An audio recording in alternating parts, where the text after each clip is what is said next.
Conforme eu prometi para vocês, vou trazer hoje aqui quais são os primeiros passos para a gente elaborar um orçamento de obra.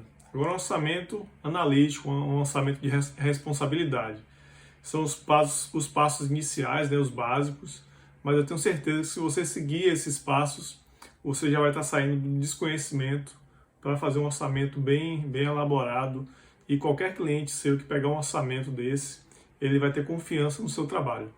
Então vamos lá, no passo a passo, eu vou falar ponto a ponto aqui dos itens que normalmente eu gosto de olhar quando eu vou fazer um orçamento, e na descrição aqui do vídeo também vai ter escrito quais são esses passos aqui que eu adoto, e aí você pode anotar, salvar esse post para conferir depois, mas pode ter certeza que com isso aqui você já vai fazer um orçamento de responsabilidade. Então vamos lá, o primeiro passo é a documentação técnica. Então, sem projeto, você não consegue fazer um orçamento, você vai fazer uma estimativa. Então, o princípio básico é ter um projeto. Tem que ter um projeto, pelo menos um arquitetônico bem detalhado, mas tem que ter um projeto. Depois você pega todos os projetos que também, vamos entender que especificação técnica também faz parte do projeto, né?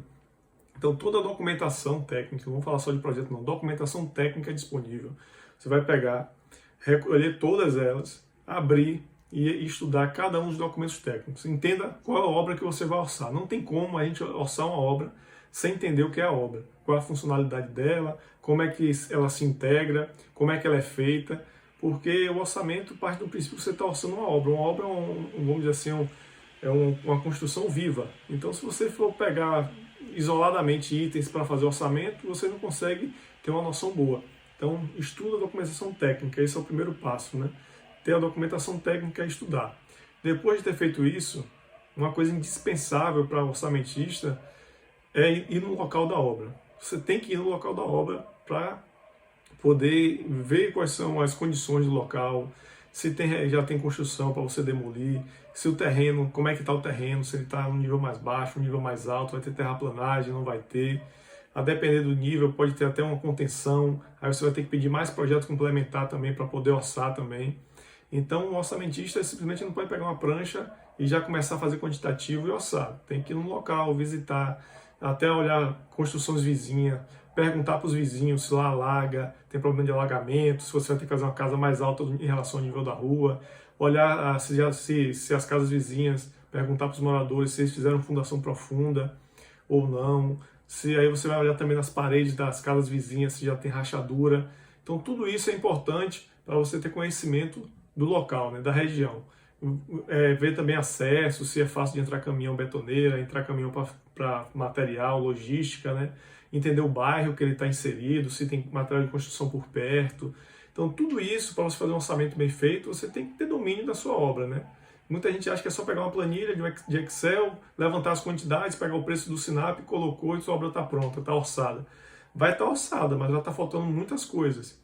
E uma coisa que eu sempre digo, o problema de orçamento não é o que você orçou, o que você viu, é o que você não viu, que é o que vai furar o seu orçamento. Isso que é o problema, porque se você vê um custo ali, algum serviço, você vai precificar. Mesmo que você tenha precificado errado, está precificado. Então você vai ter uma variação na hora de executar, mas não vai errar 100%. Agora, quando você não vê o serviço, você erra 100%. Então é importante você ir na obra para poder visitar o local. O próximo passo, agora, depois que você já tem domínio do que você vai orçar, é fazer um EAP. Para quem não sabe, EAP é Estrutura Analítica de Projeto.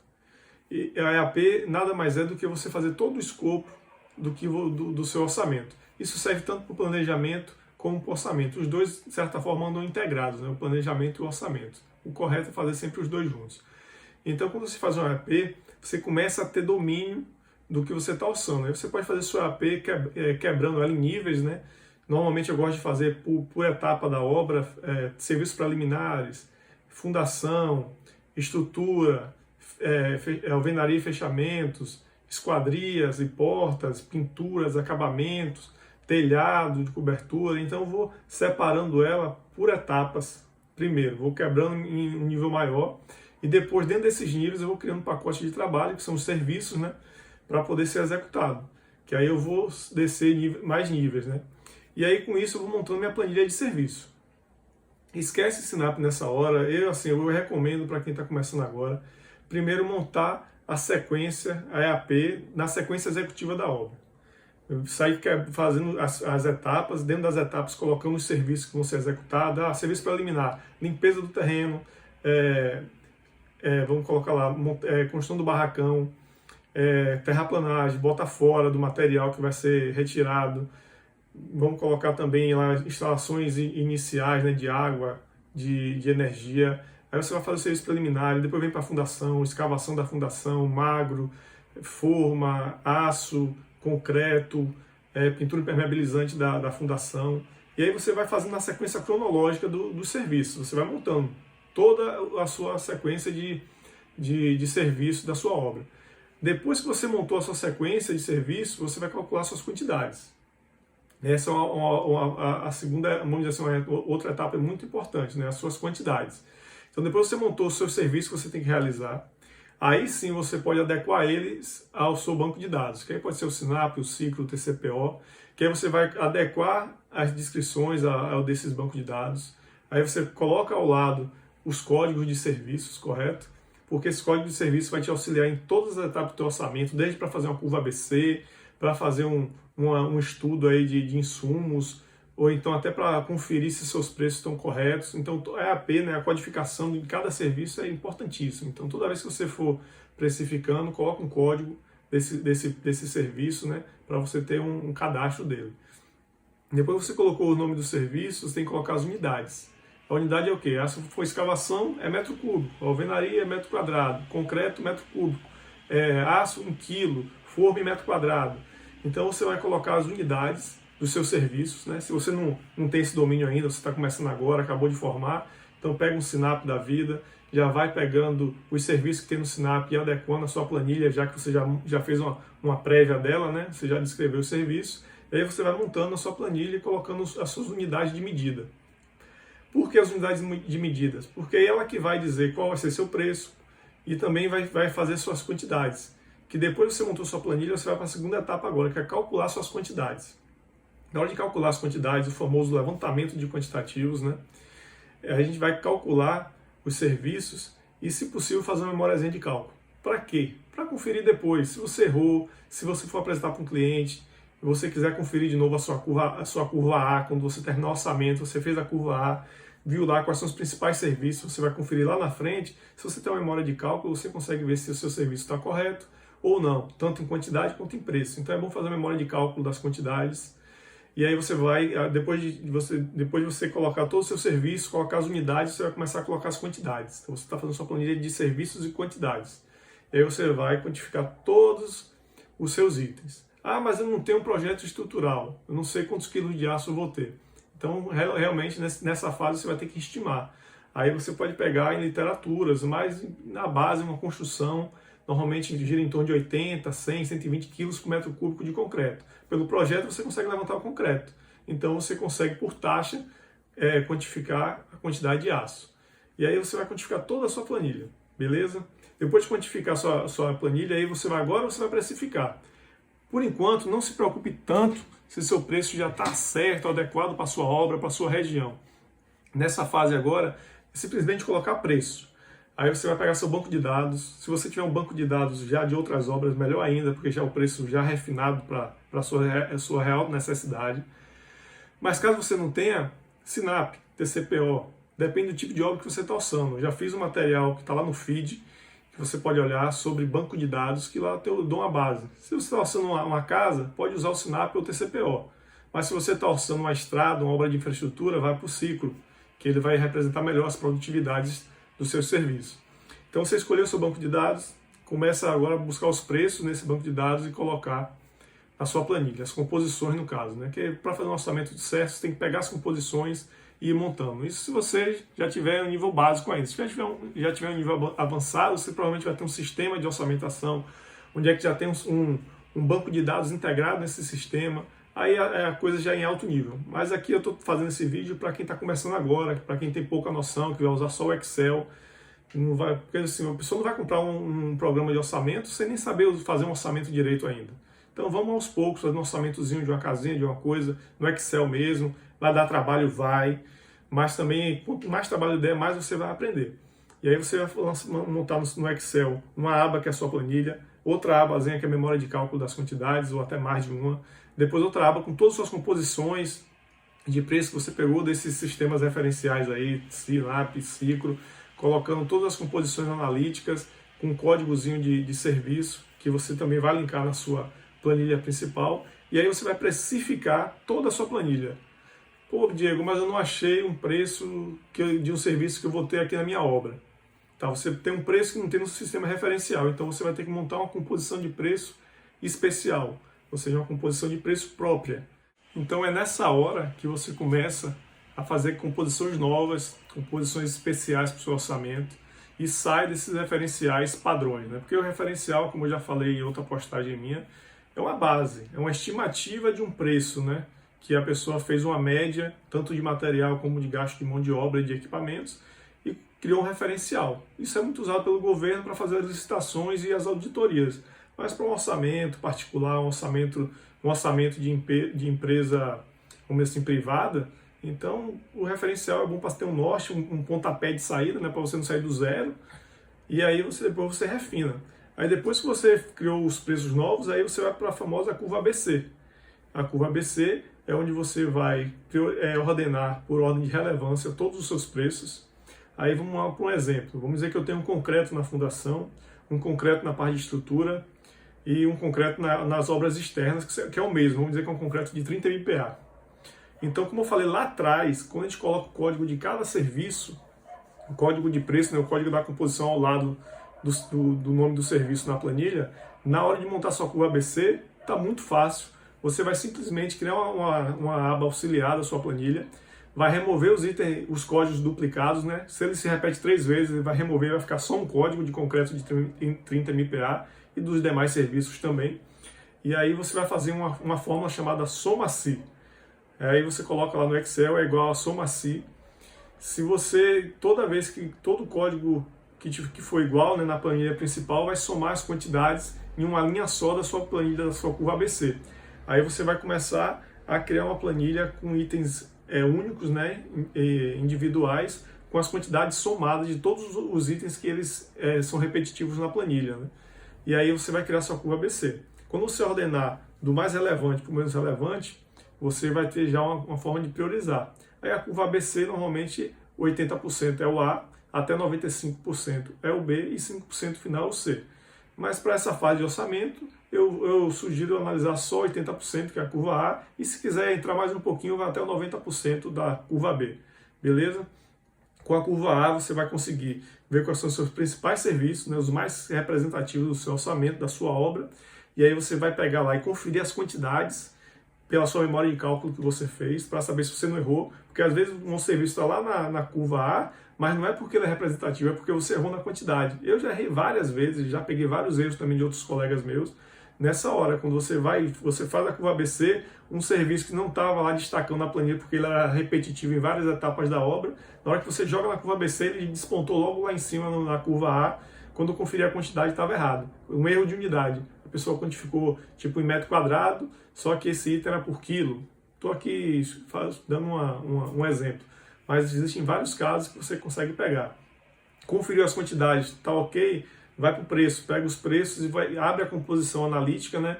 E começa a avaliar se as produtividades estão adequadas, se você precisa ajustar para a sua realidade. Então vamos dizer que você tem uma obra que você vai fazer em um condomínio, e o condomínio só permite trabalhar a partir das 9 da manhã. Então você perde 2 horas por dia de trabalho. Em vez de você trabalhar 9 horas por dia, você vai trabalhar 7. Então você vai ter que pegar essa diferença de percentual e majorar seus índices na sua composição, para poder refletir essa perda de produtividade, né? Essa impeditividade. Além da impeditividade, você também pode pegar os serviços terceirizados, que às vezes você tem lá de concreto, que normalmente você vai pegar, se for bombeado, você vai pegar de alguma concreteira local, Polimix, Redmix, Concrelagos lá no Espírito Santo, que eu pego de vez em quando. Então, para cada lugar, vai ter suas concreteiras locais. Aí você vai mandar uma cotação para ela, concreto de 30, aí você pega a sua quantidade total da obra, aí você pode tentar fazer uma cotação já do total, né, para ter um preço melhor e avisar na hora da cotação que você vai fazer pedidos, vamos dizer assim, parcelados, de acordo com a fase da obra. Mas você pode tentar fechar um contrato antes para garantir o preço. E aí você começa a refinar seu orçamento. e aí o seu orçamento vai começar a ficar show, né? Vai ficar, porra, o seu orçamento vai ficar refinado, seguro, você mesmo você vai estar seguro do seu orçamento, seu cliente vai pegar uma confiança enorme em você. Isso aí é essencial, né? Para quem é engenheiro de custo, para quem é engenheiro em geral, né? Que às vezes tem que fazer orçamento. A única área que sempre tem trabalho é a área de orçamento. Porque quando não tem obra, tem orçamento para fazer obra. E quando tem obra também, tem outros orçamentos para fazer outras obras. Então a área de orçamento nunca para. Até o pessoal que trabalha na obra, na produção, no canteiro de obra, quando tem uma baixa, vão para o escritório para fazer orçamento. Então os orçamentistas já estão um passo à frente, né? Porque já sabem, já tem domínio de tudo isso. E para quem não é bom ter noção, porque sabe que o mundo da engenharia dá voltas. Então nessa hora que ele dá voltas, né, que a roda gigante gira, você tem que saber ser um coringa para poder estar de um lado ou estar do outro. Depois que você recalculou, ajustou seus índices, pegou o preço de mercado lá da sua região, você vai pegar e vai recalcular seu orçamento. Aí você pega, substitui as composições que precisa, ajusta os índices que forem necessários, recalcula seu orçamento inteiro e aí você vai chegar no seu preço total do seu orçamento, né? Preço não, custo. Eu já expliquei também em outro vídeo a diferença de custo e preço. Preço é o custo direto da obra mais o BDI. E o custo é realmente o que você vai gastar para executar aquela obra. Então tem uma diferença entre custo e preço, né? Então o que a gente fez aqui, o que a gente está fazendo aqui agora, que eu estou explicando passo a passo, é o custo da sua obra. Então está ok? Porque quando você pega do Sinap, você pega do mercado o preço da concreteira, isso é custo, é o que você vai pagar. Ainda não tem lucro, não tem despesa indireta, não tem imposto, não tem nada nisso daí.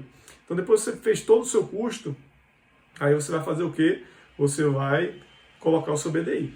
O BDI também já tem 3 postagens que eu fiz sobre BDI, que lá eu falo como é que calcula, quais são as fórmulas que são utilizadas, vai lá dar uma conferida, e aí lá você vai compor seu BDI. Ah, mas eu não vou, vai ser uma construção informal, não vai ter imposto. Então tá, chega lá no BDI e não considera imposto, mas provavelmente vai ter lucro, né?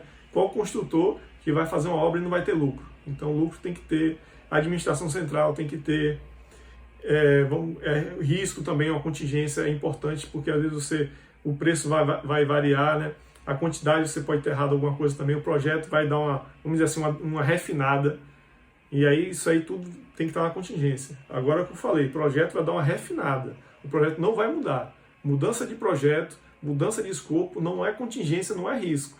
Isso aí vai ter que ter uma renegociação do seu contrato, porque nenhum orçamento vai conseguir abarcar uma mudança de escopo, ainda mais se uma mudança relevante. Mudou o escopo, isso não é contingência, seu BDI não vai absorver isso.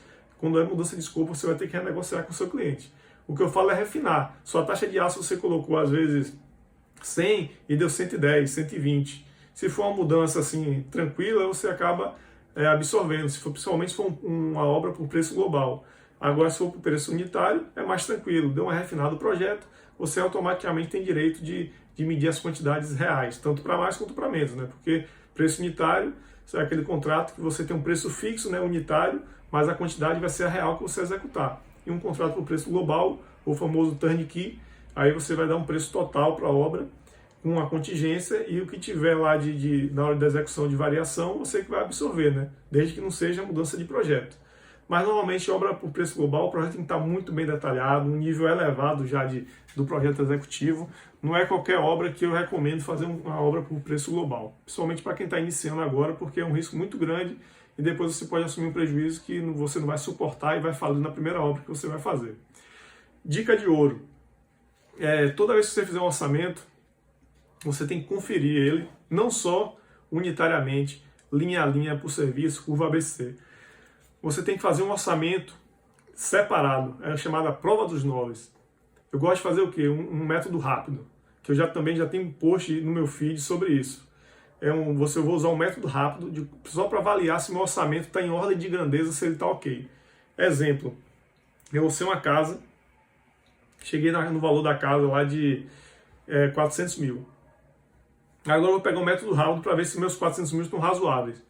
Vou lá, pego um preço metro quadrado do CUB ou de algum outro do Sinap, do TCPO, que aí eu vou pegar o preço metro quadrado de uma residência padrão que eu sei detalhadamente, vamos dizer que seja um padrão médio, e aí eu vou pegar e vou orçar a área de 250 metros quadrados vezes o CUB lá da região para a obra daquele padrão, né? E vou chegar em 430 mil, 450 mil ou 380. Então eu estou vendo que minha obra está dentro da ordem de grandeza, então não tem erro. Mas eu já peguei casos e também já errei da minha obra dar 3 vezes menor ou 3 vezes maior. Então tem um erro aí. E aí você vai ter que tentar descobrir onde é que está esse erro, se é algum preço que você às vezes não percebeu, mas você colocou errado. Então existem vários métodos, e isso é muito importante, de conferir seu orçamento. Tanto pela curva ABC, conferir os principais serviços, e depois você fazer um método rápido, comparativo, para saber se o orçamento está coerente. Porque eu sempre falo, o importante é fazer. Se você fizer rápido, ótimo. Mas você tem que gastar mais tempo ainda para conferir. Qualquer coisa que você fizer. Porque às vezes a gente quer ser rápido, quer ser eficiente, quer ser aquele cara que tu vai dizer, caramba, que cara é esperto, rápido, ligeiro aí para fazer orçamento. Um dia o cara já me mandou a planilha orçamentária. Mas se estiver errada, você vai perder toda a sua credibilidade, o cara não vai te contratar mais, vai falar mal de você para outras pessoas, ainda mais se você tem que começar a obra com o teu orçamento errado. Então, orçamento é muita responsabilidade. Os empresários, os clientes tomam decisões com base nele. Então, se você não tiver um método de conferir ele, tanto pela curva ABC, método de estimativa de custo, que eu já ensinei em outra postagem minha, você vai estar correndo um grande risco de estar errado e passar para frente e outras pessoas tomar decisões importantes em cima desse seu orçamento e depois ver que você errou lá atrás, lá no início, né? Então, fique ligado nisso daí. Esse conteúdo que eu estou passando para vocês é um conteúdo básico, inicial, mas já te dá um norte legal para você fazer um orçamento do custo direto de uma obra, né? Sobre BDI, tem outro post meu e eu vou ficar devendo para vocês um post sobre orçamento da administração local, que é o indireto, né? Também é muito importante. Não está no BDI, normalmente hoje em dia, desde 2008, já saiu do BDI esse percentual de administração local, não estou falando de administração central, estou falando de administração local, a que fica administrando a obra. Saiu do BDI, não é mais o percentual do BDI, desde 2008, TCU que determinou isso aí, principalmente para obras públicas, e normalmente agora a gente coloca ele de forma direta no orçamento. Ele é indireto, mas a gente coloca de forma direta, ou seja, aberta na planilha. Aí eu vou ensinar vocês também como fazer um orçamento da administração local, né, do indireto, que aí vai desde da equipe, né, de gestão do apoio lá operacional até a parte de canteiro, de fazer um barracão, alugar container, energia, internet, impressões, produto de limpeza, vigilância, tudo isso aí é o seu indireto também, que você tem que orçar isso aí de acordo com o prazo da sua obra para você incluir no seu orçamento. Aí fica um orçamento fechado, custo direto, custo indireto e mais BDI. Mas isso é para outro vídeo, vamos dizer assim, outro conteúdo que eu vou passar para vocês.